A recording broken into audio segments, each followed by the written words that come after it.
Hi friends, നമുക്കിന്ന് variety ആയിട്ടൊരു ചമ്മന്തി കണ്ടാലോ. അതിനായി എണ്ണയൊഴിച്ച് കടലപ്പരിപ്പ്, ഉഴുന്നുപരിപ്പ്, വറ്റൽമുളക് അതും കൂടെ ചേർത്ത് നമുക്കൊന്ന് ഇളക്കിയ ശേഷം വെളുത്തുള്ളി, അതുപോലെ തന്നെ ഒരു കൈപ്പിടി ചുവന്നുള്ളിയും കൂടെ ചേർത്ത് നന്നായിട്ടൊന്ന് മൂപ്പിച്ചെടുക്കാം. എന്നിട്ട് അതിലേക്ക് ഒരു തക്കാളി അരിഞ്ഞതും കറിവേപ്പിലയും കൂടെ ചേർത്ത് കൊടുത്ത് നന്നായിട്ടൊന്ന് വഴറ്റി കൊടുക്കാം. തക്കാളിയുടെ പച്ചമണമൊക്കെ ഒന്ന് മാറി തക്കാളിയൊക്കെ ഒന്ന് വെന്തുടഞ്ഞു വരുന്ന സമയമാകുമ്പോൾ നമുക്കതിലേക്ക് അരിഞ്ഞു വെച്ചിരിക്കുന്ന ക്യാരറ്റും കൂടെ ചേർത്ത് കൊടുത്ത് നന്നായിട്ടൊന്ന് വഴറ്റിയെടുക്കാം.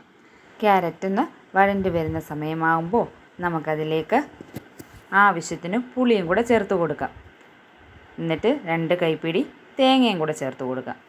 ഒന്ന് നന്നായിട്ടൊന്ന് ഇളക്കിയ ശേഷം നമുക്കതിലേക്ക് ആവശ്യത്തിന് ഉപ്പും കൂടെ ചേർത്ത് കൊടുത്ത് ആ തേങ്ങയിലെ വെള്ളത്തിൻ്റെ കണ്ടൻറ്റ് മാറുന്നത് വരെ ഒന്നുകൂടെ നന്നായിട്ടൊന്ന് വഴറ്റി കൊടുക്കാം. എന്നിട്ട് ചൂടാറിയ ശേഷം നമുക്കൊരു മിക്സിയുടെ ജാറിലേക്ക് ഇട്ട് തരിതരിപ്പാർന്ന രീതിയിലൊന്ന് അരച്ചെടുത്തിട്ട് വരാം. ഇതെല്ലാവരും ഒന്ന് ട്രൈ ചെയ്ത് നോക്കിയിട്ട് ഫീഡ്ബാക്ക് അറിയിക്കണേ. ഇഷ്ടമായെങ്കിൽ ലൈക്കും ഷെയറും സബ്സ്ക്രൈബും ചെയ്ത് സപ്പോർട്ട് ചെയ്യാൻ മറക്കല്ലേ. താങ്ക്